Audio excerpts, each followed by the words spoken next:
வணக்கம். ஜி தமிழ் செய்திகள் வாசிப்பது உங்கள் கோமலா. ராணிப்பேட்டை மாவட்டம் சோளிங்கர் தனியார் ஆக்கிரமிப்பிலிருந்து 18 ஏக்கர் நிலம் மீட்பு. சிறு காடுகள் வளர்க்க அரசு உதவி.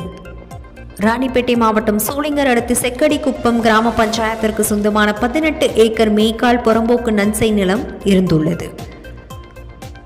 இதனால் வரையில் இந்த பஞ்சாயத்திற்கு சொந்தமான இடம் என்று தெரியாமல் இருந்திருந்தது.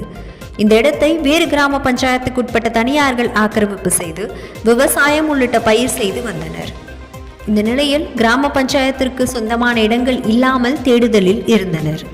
அப்பொழுது செக்கடிக்குப்பம் பஞ்சாயத்திற்கு சொந்தமான 18 ஏக்கர் மேய்க்கால் புறம்போக்கு நிலம் தனியார் ஆக்கிரமிப்பு செய்து விவசாயம் செய்து வருவதாக தகவல் கிடைத்தது.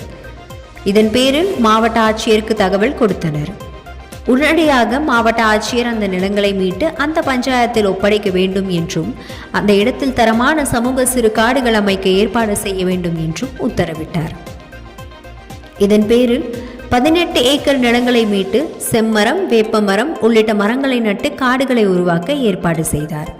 இதனைத் தொடர்ந்து காற்றம்பாக்கம் கிராம பஞ்சாயத்துக்கு சொந்தமான 5 ஏக்கர் நிலத்தில் ஊராட்சி மன்ற தலைவர் உமா ஜீவா தலைமையில், ஐயப்பேடு கிராம பஞ்சாயத்திற்கு சொந்தமான 3 ஏக்கர் நிலத்தில் ஊராட்சி மன்ற தலைவர் மணிகண்டன் தலைமையில் சிறு காடுகள் வளர்ப்பதற்கான ஏற்பாடுகள் செய்யப்பட்டு அந்த இடங்களில் உயர் வகையான செம்மரம், வேங்கை உள்ளிட்ட மரங்கள் ஒன்றிய குழு பெருந்தலைவர் கலைக்குமார் தலைமையில், வட்டார வளர்ச்சி அலுவலர்கள் நிர்மல்குமார் மற்றும் சித்ரா ஆகியோர் முன்னிலையில் மரம் நடும் நிகழ்வு நடைபெற்றது.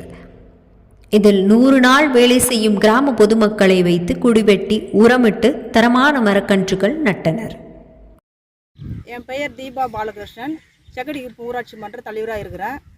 நான் ஊராட்சி மன்ற தலைவராக வந்த பிறகு செக்கடிக்குப்பம் கிராமத்திற்கு சொந்தமான 18 ஏக்கர் நிலம் தனியார் ஆக்கிரமிப்பு பண்ணியிருந்தாங்க. அவங்க கிட்ட இருந்து நான் அதை மீட்டு தேசிய மகாத்மா காந்தி தூய்மை பாரத இயக்கத்தின் கீழே 1000 மரக்கன்றுகள் நட்டிருக்கோம். அதற்கு தண்ணி ஊற்றும் பணி இப்போ நடைபெற்று இருக்குது. இந்த செடிகளை நல்லபடியாக நாங்கள் வளர்ப்பதற்காக ஊராட்சி மன்ற ஆட்சியர் அவர்கள் செடிகளுக்கு சுத்தூரம் வேலி அமைச்சு கொடுக்கும்படியும் சிறு துளை ஆய்வு கிணறு ஏற்பாடு செய்து கொடுக்கும்படியும் நான் கேட்டுக்கிறேன். அதே போல் எந்த வேலை செய்தாலும் சிறிது காலமே அது நீடிக்கும்.